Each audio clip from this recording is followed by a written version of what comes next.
Hello and good evening, everyone, and welcome to our special council meeting for January the 20th. As we call the meeting to order, we'd just like to acknowledge that we do our work on the traditional territories of the Coast and Strait Salish peoples, specifically the Lekwungen people known today as the Songhees and the Kasapsum or Squamish nations, and just that their historic connections to these lands and the adjoining waters continue to this day. We have an agenda in front of us. Can I have a motion to approve the agenda? Moved and seconded. Any discussion? All those in favor? Any opposed? Not opposed. Mayor's remarks are brief tonight. I just want to acknowledge that Councillor Watson is unable to join us for this meeting, but has let us know well in advance and has shared any relevant notes. So we wish her well, and should be back here next week. Three small points that I think are of interest to the community. One, I just want to congratulate one of our well-known local residents, Michael Prince, was appointed to the Order of Canada recently, and I just want to acknowledge that as a significant milestone in anybody's life, and well-earned. He does a lot of volunteer work through the community as a professor up at UVic and a well-known commentator on all things politic in the region and nationally. Also, just want to let people know that the first Heritage Talk of the spring season, or late winter season, is coming up on Thursday, January 30th. It's a talk by Barry Guff, who's a very well-known historian, writer of many fascinating books, and he's doing a talk that night. Unfortunately, it clashes with another event that same night, which is the first town hall that we're going to have as a council this year, which is just an open forum for people to come and talk to council and ask questions and have a discussion about the community and points of interest that they might have. So the first, the Heritage Talk will be at Windsor Pavilion, and the town hall will be held at the Monterey Center. So if anybody listening or in person wishes to come out and participate in either of those two are happening both on January 30th. Those are all my remarks tonight. I'm keeping it short. Moving forward, we have public comment and question period. This is an opportunity if anybody in person or online wishes to address council on items of interest to the community. These are not items that are on the agenda subject to public input, but are just other items that if people wish to speak to us about. This is the opportunity. Given the small size of the crowd tonight, I don't imagine there's a large number of people coming to speak to us on other things that aren't on the agenda, but if anybody wishes to talk about things tonight, this is the opportunity to do so. Checking my online, and I don't see any indications of pieces, or anybody in the room. So I will come back to this table for the first item on the agenda, which is under reports and memorandums and award of tender. This item, just by its nature of award, is not subject to public input. So I'll welcome Mr. Rennick, our Director of Engineering and Public Works, to introduce the matter. Thank you very much, Mr. Mayor. Members of Council, good evening. The matter before you tonight is seeking the authority to award the tender for the Estevan storm sewer and outfall replacement to Donman Excavating Limited, who was the low bidder, and that we are seeking that approval in accordance with the sustainable purchasing policy, and I'm happy to take any questions that councillors have at this time. Thank you. Thank you. It was nice to see so many responses on this tender. Are there any questions of staff on this item? I'm not seeing any. Proceed. So as a motion to receive the report, moved and seconded. Thank you. Don't usually discuss receipt. All those in favor? Any opposed? None opposed? Move the staff recommendation. Can I just have you read it out, if you don't mind? Absolutely. I move that tender OBMH 31-2024 for Estevan Storm Sewer and Outfall Replacement be awarded to Donman Excavating Limited in accordance with their tender submission of $6,069,567.44 plus GST. Moved and seconded. Thank you. Any other discussion? Councillor Green? Through you to Mr. Rennick. Thank you, Mr. Rennick. And just quickly, they are the lowest bidder, and I understand the rationale for accepting that bid, but I just wondered if, for the public's sake, could you explain why there might be a spread between the lowest and the highest and some of the mid-range estimates, just for clarity? Thank you. Mr. Rennick? Through the mayor, contractors will price jobs in a lot of different strategies. They might go in with a what we would call a low price or a sharp price if they're trying to get the work. If they're very busy, they might go in with a higher number. I didn't find that the spread was unreasonable with other tenders that we've run. And as you can see, Don Man was only low by about 10%. This is also not uncommon with other tenders that we've run. So there wasn't a lot in there that I thought that they had drastically come in low or that others had come in high. I thought that the spread of bids reflected a fairly reasonable response to the tender. Thank you. I really appreciate that. Councillor Appleton? Thank you, Your Worship, and through you, Mr. Rennick, thank you for the report. It says it outlined that the work will commence following the notice of award and probably as soon as folks can mobilize. And there's many vagaries to this sort of thing, but what's the approximate, like what's the projected time frame associated with the project that was provided to the contractor? Mr. Rennick? Through the mayor, the project is expected to continue into the fall. The outfall work, because of the fish window and the tides, basically can't start until August. So our expectation is that they will start upland and do the foreshore works during the low impact window when the tides are favorable. Thank you. Don't see any other comments or questions at this time, so I'm going to call the question. All those in favor? Any opposed? None opposed. That carries. Good luck with the project. To Thank and you your very team. much, Mr. Mayor. This is we're getting used to the larger number of larger projects as the engineering team ramps up their work for remediation and replacement work. So thank you for all the work you're doing. Moving on to section 6, we have, these are all subject to public input, so if people are here to speak to them, I'll invite you. The general process is we will have an introduction by staff, we will take questions from council, we will then take questions or comments from the public, either online or in person, and then we come back to this table for any direction of council. So with that, item number 6.1, we have an update on the Housing Action Program. Mr. Bowl will kick us off, our manager or director of community building and planning. Thank you, Mayor. A couple of notes about this report. It provides an update on the Housing Action Program, and this program aims to increase housing options through several council priority projects. And looking back at the past year, since we established the program last fall, 3 projects were prioritized back then, and I'm happy to report that this work has largely been completed. In June of 2024, we completed the zoning bylaw changes for the infill housing program, and more recently, we have also completed the amenity cost charges and development cost charges programs, and these programs are being finalized and implemented, pending provincial sign-off. On the ACC and DCC program, that's where there is the one change in the report in terms of timelines, because initially we had anticipated to do a follow-up review based on what was expected to be a tentative program only, and then follow up in 2026. But now that the program has been developed more comprehensively, we don't think that follow-up is needed anymore. So that's one change in the planning of the timelines in the report.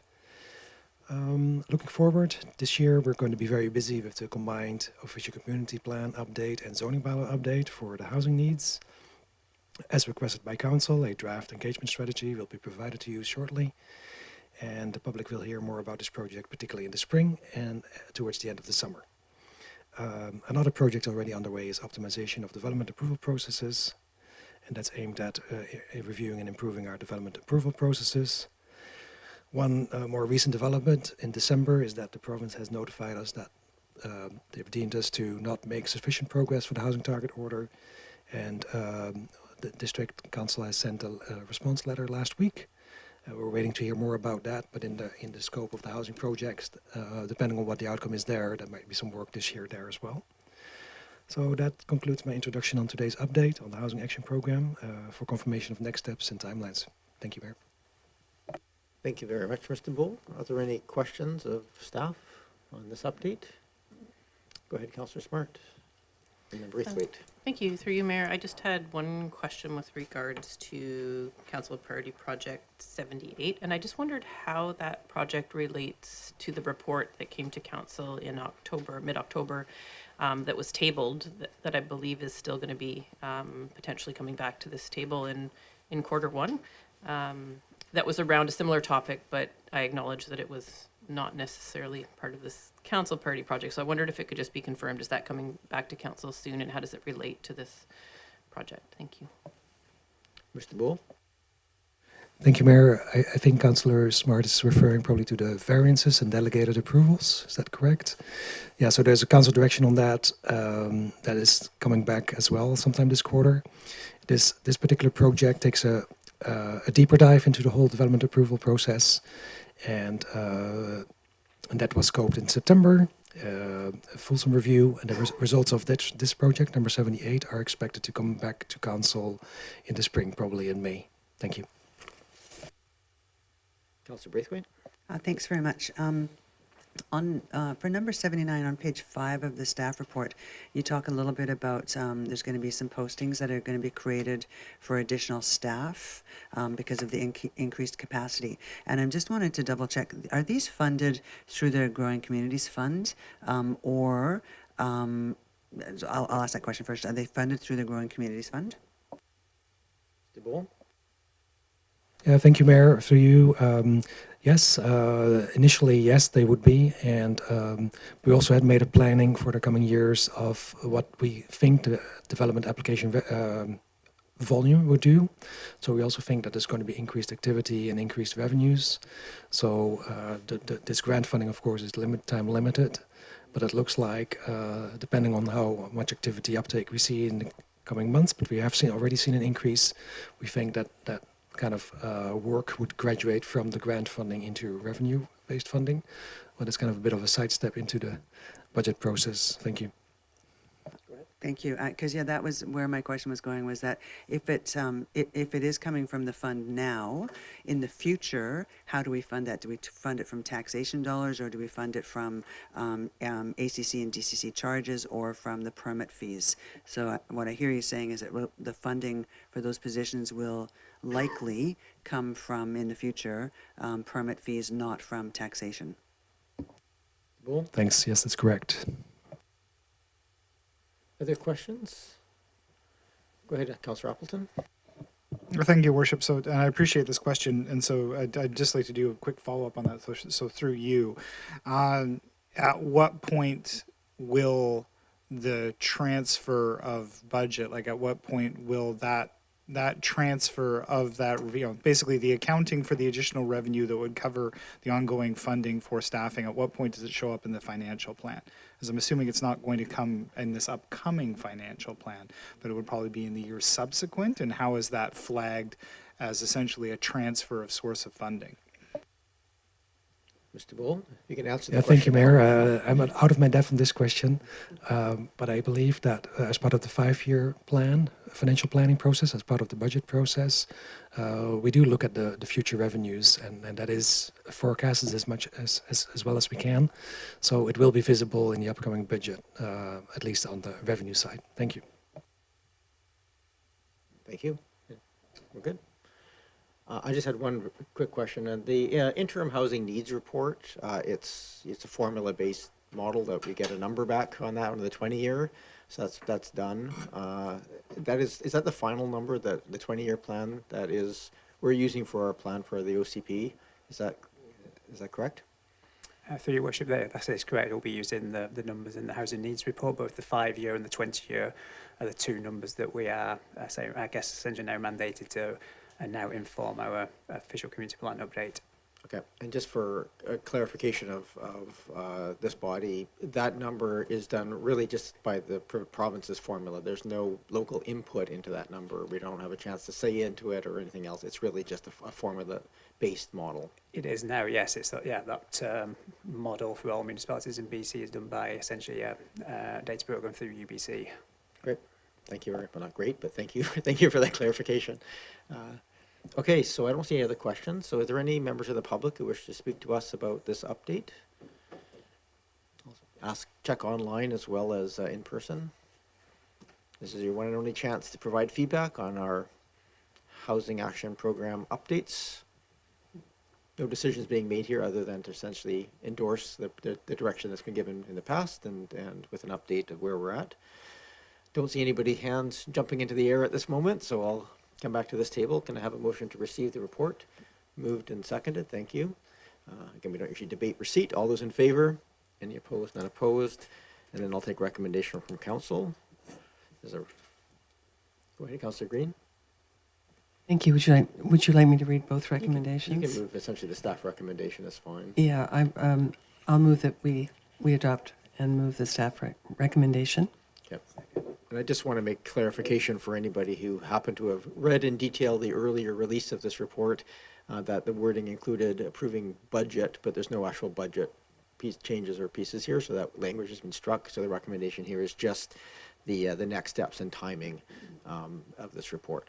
So just so we're all clear on that for both public and council. So that's the motion on the floor. Any other discussion?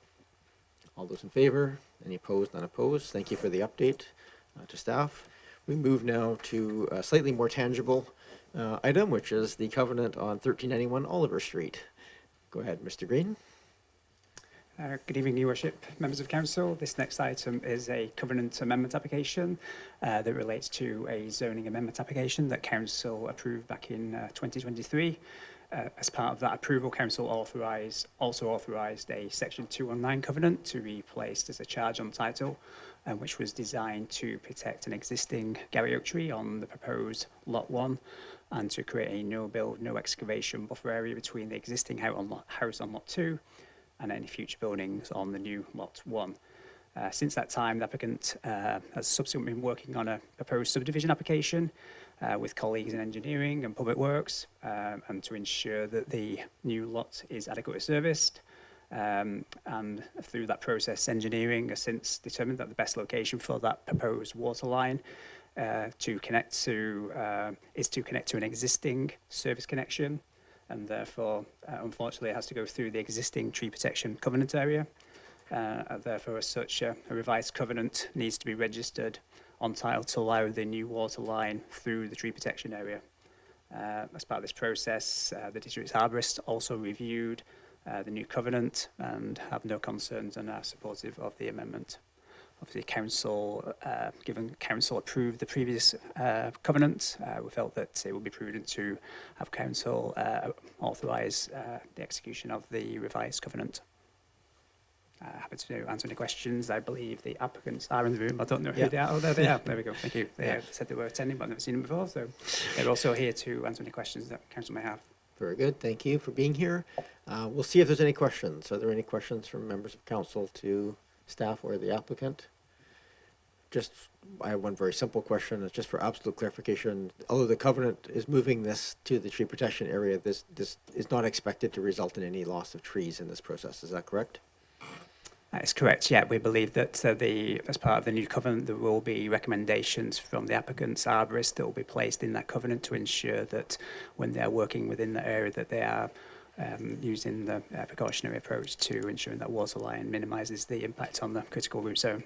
Great. So both engineering and our district's arborists have no concerns with that proposed new water line. Great. Thank you very much. As this is a proposed change to a contract that the council is looking at changing on behalf of the community, is open to community input. So if there's any members of the public who wish to speak to us about this matter, we would welcome any input at this time. So this is related to 1391 Oliver Street. I'm not expecting a massive rush of people. It's not one of the more controversial issues that we've had come forth before council. But is anybody here to speak? I don't see any, so I'll come back to this table. Can I get a motion to receive? Moved and seconded. Thank you. It's receipt of the report. All those in favor? Any opposed? And then I need a motion. Move the staff recommendation. I'm going to ask that you just read it aloud, just because it has to do with the contract. I'll move that the covenant Sorry. amendment application for 1391 Oliver Street be approved, authorizing the mayor and corporate officer to discharge the covenant CB 535556 and to register a new restrictive covenant against the subject property to allow for the installation of water services within a tree protection area. Great. Moved and seconded. Thank you. Any discussion? All those in favor? Any opposed? None opposed? That carries. Thank you for coming down tonight. You're more than welcome to stay for the balance of the evening, but you do not have to. Next up on the items is we have amendments to the street and traffic bylaw. We have Mr. Memora here, Manager of Engineering Operations and Planning, and there's a report in here that we've read through. Mr. Memora, welcome. We're moving so quickly here. We don't really have time to set up. That's right. Thank you very much, Mayor and Council. Good evening. So I'm just bringing forward a report tonight on the amendments to the streets and traffic bylaw. That's to prohibit the use of electric kick scooters on sidewalks and to make a speed limit reduction along Gordon Head Road from Cedar Hill Cross to Mackenzie Avenue. And this is just essentially to be consistent with the recent reduction in speed that Saanich has implemented to 40 kilometers an hour as part of their traffic safety program along Gordon Head Road. And I'm happy to take any questions.